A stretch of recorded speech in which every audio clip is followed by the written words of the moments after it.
مکافات عمل کی تفہیم بھی کچھ جاننا چاہوں گا میں اور اپنے ناظرین تک پہنچانا چاہوں گا، اور اس کا تعین کیسے کیا جائے، کچھ فرمائیں۔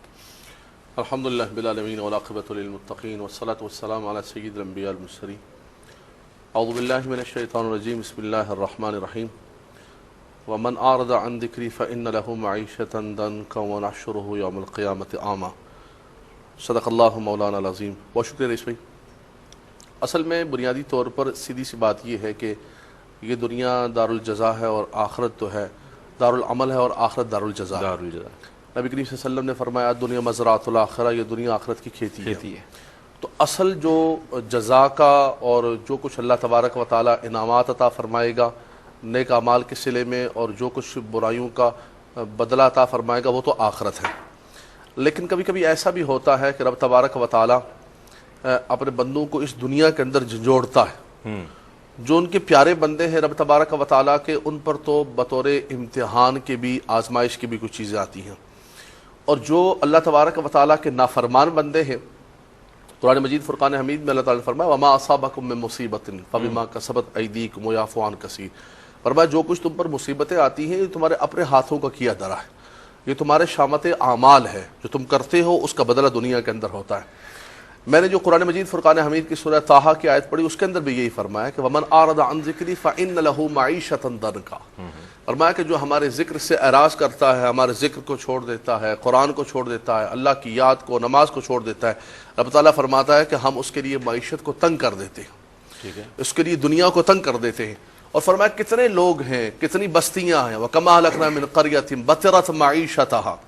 فرمایا کہ وہ اپنی خوشحالی پر، اپنی معیشت پر بڑے اتراتے تھے، لیکن پھر کیا ہوا کہ رب تبارک و تعالیٰ نے ان بستیوں کو مٹا دیا، ان کو تباہ و برباد کر دیا۔ تو اس دنیا کے اندر رہتے ہوئے اللہ تبارک و تعالیٰ نے کئی قوموں کو نشان عبرت بنایا کہ اللہ تعالیٰ نے انہیں نعمتیں عطا فرمائیں، رب تبارک و تعالیٰ نے ان پر کرم کیا، من و سلوہ کا نزول کیا، انبیاء کرام آتے رہے، آیتیں آتی رہی، لیکن رب تعالیٰ کا یہ ہمیشہ رئیس میں دستور رہا ہے۔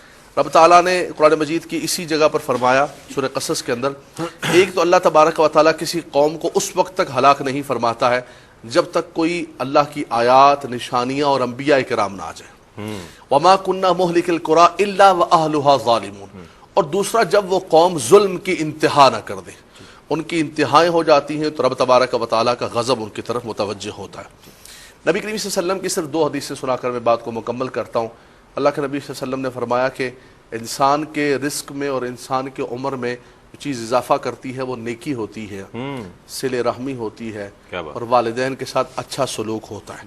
تو پتہ چلا کہ اس دنیا کے اندر بھی نیک اعمال کی جزا اور برکتیں کچھ نہ کچھ ملتی ہیں۔ بالکل اسی طرح نبی کریم صلی اللہ علیہ وسلم نے فرمایا کہ انسان کو جزا تو آخرت کے اندر ملتی ہے اور عذاب کو مؤخر کیا جاتا آخرت تک، لیکن والدین کی نافرمانی ایک ایسا جرم ہے کہ کئی بار ایسا ہوتا ہے کہ رب تبارک و تعالیٰ دنیا ہی کے اندر اس کو دکھا دیتا ہے۔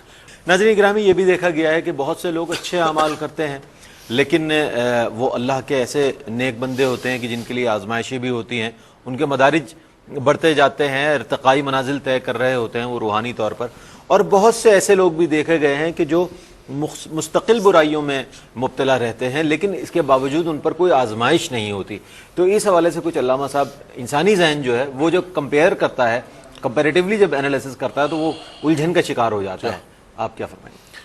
لیکن جی، میں نے ابتدا میں چونکہ اختصار کے ساتھ آیات قرآنیہ کی تلاوت کی اور صرف ایک اشارتاً ذکر کرتا گیا، قرآن مجید فرقان حمید میں جہاں اللہ تعالیٰ نے یہ فرمایا من اعرض عن ذکری فإن له معیشۃ ضنکا، کہ جو میرے ذکر سے اعراض کرتا ہے تو میں اس کے لیے معیشت تنگ کر دیتا ہوں۔ ہم دیکھتے ہیں دنیا کے اندر بہت سارے لوگ ہیں جو رات دن اللہ تعالیٰ کی نافرمانی کرتے ہیں، بہت ساری اقوام ہیں، بہت سارے لوگ ہیں کہ جن کو کہا جاتا ہے کہ دنیا کی معیشت ان کے قابو کے اندر ہے۔ مثال کے طور پہ یہودیوں کا ذکر کیا جاتا ہے، لیکن کیا وجہ ہے؟ دیکھیں، اصل بنیادی چیز یہ ہے کہ اللہ تبارک و تعالیٰ نے قرآن مجید فرقان حمید میں فرمایا کہ من عمل صالحا من ذکر او انثی وَهُوَ مُؤْمِنٌ فَلَنُحْيِيَنَّهُ حَيَاةً طَيِّبَةً۔ کیا کہنے؟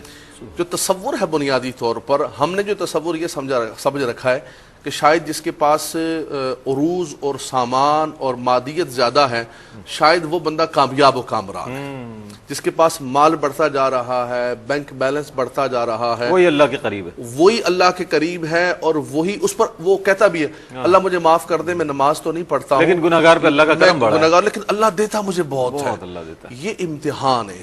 یہ رب تبارک و تعالیٰ اپنے بندے کو مہلت دے رہا ہوتا ہے اور دیکھ رہا ہوتا ہے کہ میرا بندہ کہاں تک جاتا ہے. لیکن جب رب تبارک و تعالیٰ کی پکڑ آتی ہے، اور ایسا نہیں ہے، ایسا نہیں کہ آج ہو رہا ہے، یہ ایسا ہوا، اقوام کے ساتھ بھی ایسا ہوا ہے. رب تعالیٰ قرآن مجید میں فرماتا ہے کم ترکوا من جنات وعیون وزروع ومقام کریم ونعمت کانوا فیہا فاکہین.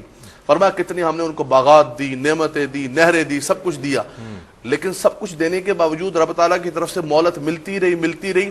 وہ نعمتیں استعمال کر کر کے اور نافرمان ہوتے رہے کہ دیکھیں اگر اللہ ہم سے ناراض ہوتا تو ہمیں یہ نعمتیں نہیں یہ ملتی. نعمتیں ہمیں کیوں دیتا.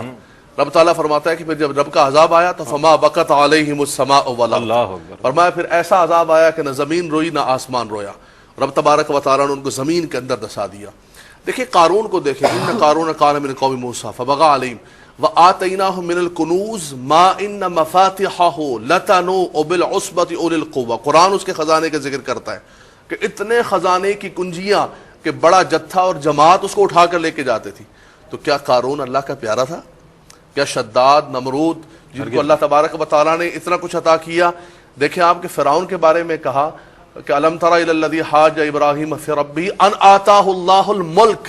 اللہ نے ملک دیا تھا بے اس کو. شک بے شک. کسی کو دولت ملی، طاقت ملی، قوت وہی ملی، مالک دینے والی الملک ہے. ذات اللہ تبارک و تعالیٰ کی ہے. لیکن اس کے باوجود دیکھیں آپ کی جو نعمتیں ملتی رہیں، فرعون کو جو نعمتیں ملتی رہی، یعنی فرعون نے ان نعمتوں سے اللہ کی شکر گزاری کی. اس نے کہا انا ربکم الاعلی، میں سب سے بڑا خدا ہوں، مجھے سجدہ کرو، میری عبادت کرو. تو ایسا ہوا ہے پہلے بھی انفرادی اعتبار سے مالداروں نے، اور اس کا سرمایہ ذکر اس داروں لیے نے، ہماری عبرت کے لیے کیا گیا. بالکل ہمیں عبرت مالداروں نے، سرمایہ داروں نے اور قوموں نے قوموں نے. سب نے ایسا کیا ہے کہ جو نعمتیں بڑھتی گئیں وہ ان نعمتوں کو یہ سمجھتے گئے کہ شاید یہ ہماری کامیابی ہے. لیکن جب اللہ کی طرف سے عذاب آیا تو سب تباہ و برباد ہو گئے.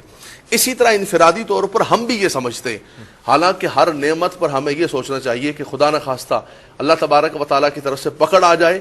اور نبی کریم صلی اللہ علیہ وسلم ہر نعمت پر یہ دعا تعلیم فرمایا کرتے تھے کہ جب کسی نعمت کو استعمال کرو ایک تو اللہ کا شکر ادا کرو. بالکل. دیکھیں مکافات کے دونوں پہلو بتائے کہ خیر بھی ہے، شر بھی ہے. قرآن کہتا ہے لئن شکرتم لازیدنکم. یہ بھی ہے کہ جتنا شکر کرو گے اللہ اور نعمتوں کے اندر اضافہ فرمائے. کیا بات، کیا بات. اسی طرح فرمایا نبی کریم صلی اللہ علیہ وسلم نے کہ ساتھ یہ بھی دعا کرو کہ اللہم انی اعوذ بک من زوال نعمتک وتحول عافیتک. خدا آج یہ عافیت ملی ہوئی ہے، یہ سکون، یہ سب کچھ باہریں ملی ہوئی ہیں، کہیں یہ عافیت مجھ سے پھر نہ جائے، یہ نعمتیں مجھ سے زائل نہ ہو جائیں. رئیس بھائی وہی قومیں کامیاب و کامران ہوتی ہیں جو ایک ایک لقمہ کھاتی ہیں، رب کا شکر ادا کرتی ہیں اور رب تعالیٰ کی بارگاہ میں سجدہ کرتی ہیں. علامہ صاحب کیا فرمائیں گے وہ اعمال کے جن کے حوالے سے دنیا میں گرفت ہو جائے، دنیا میں کوئی آزمائش آ جائے، دنیا میں کوئی مصیبت میں مبتلا ہو جائے انسان، تو کیا اسی عمل کے حوالے سے آخرت میں بھی اس پر عذاب ہوگا، یا یہ کہ دنیا کی آزمائش اور عذاب کے ذریعے اس کو مطلب وہاں پر چھوٹ مل جائے گی آخرت میں؟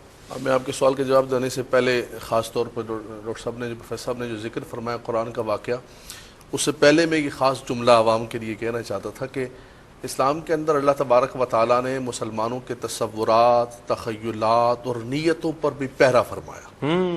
یعنی ایک تو یہ ہے کہ انسان کوئی عمل کر گزرتا ہے. یہ جو سورہ قلم کا انہوں نے واقعہ سنا ہے وہ انہوں نے ابھی کیا نہیں، ابھی باغ تک پہنچے ہی نہیں تھے، صرف بری نیت کی تو رب تبارک و تعالیٰ نے تباہ و برباد کر دیا. اس پوائنٹ کو خاص طور پر لوگوں کو سمجھنا چاہیے کہ رب تبارک و تعالیٰ تمہاری نیتوں کو بھی دیکھتا ہے. کبھی کبھی ایسا لگتا ہے کہ کوئی شخص بظاہر بڑا اچھا نیک ہے، بڑا اچھا نمازی بھی ہے، لیکن بد نیتی رئیس بھائی ایک ایسا عمل ہے کہ وہ انسان کو خیر نہیں پہنچنے دیتی، حجاب بن جاتی ہے، سطر ڈھال بن جاتی ہے انسان کے لیے اور انسان کی طرف نہیں آتی ہے.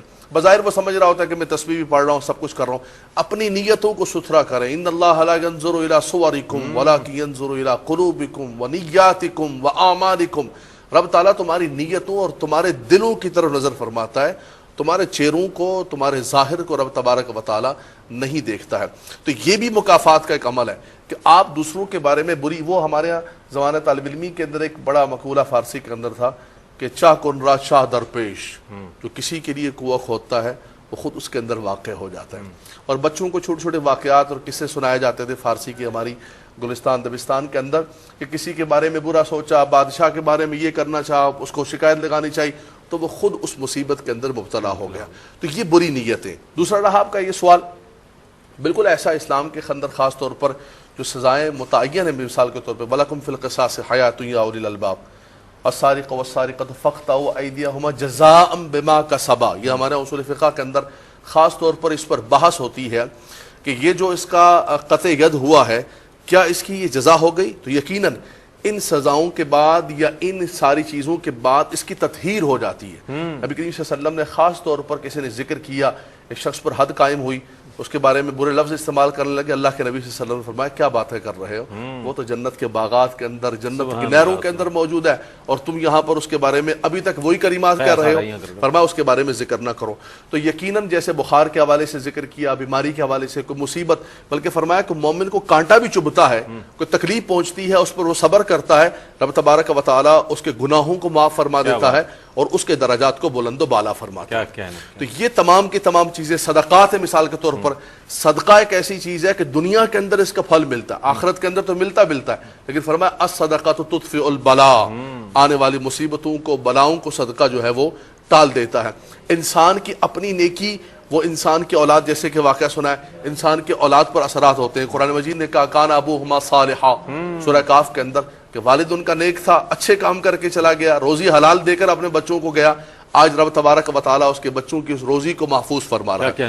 تو یہ دنیا کے اندر نیکی کی صورت میں مکافات عمل ہوتے ہیں کہ انسان کی اولاد کو، نسلوں کو اس کی برکات پہنچتی ہے. کیا فَقُلْتُ اسْتَغْفِرُوا رَبَّكُمْ إِنَّهُ كَانَ غَفَّارًا يُرْسِلِ السَّمَاءَ عَلَيْكُمْ مِدْرَارًا وَيُمْدِدْكُمْ بِأَمْوَالٍ وَبَنِينَ وَيَجْعَلْ لَكُمْ جَنَّاتٍ وَيَجْعَلْ لَكُمْ أَنْهَارًا وَلَوْ أَنَّهُمْ آمَنُوا وَاتَّقَوْا لَفَتَحْنَا عَلَيْهِمْ بَرَكَاتٍ مِنَ السَّمَاءِ وَالْأَرْضِ. کہ اللہ تبارک و تعالیٰ کی ساری برکتیں استغفار اس کی بارگاہ میں توبہ. بہت خوبصورت آیا گرامی آپ نے آخر میں، یہ تو قرآن ہے اللہ کا پاک، یہی تو سب کچھ ہے ہمارا. یہی تو سب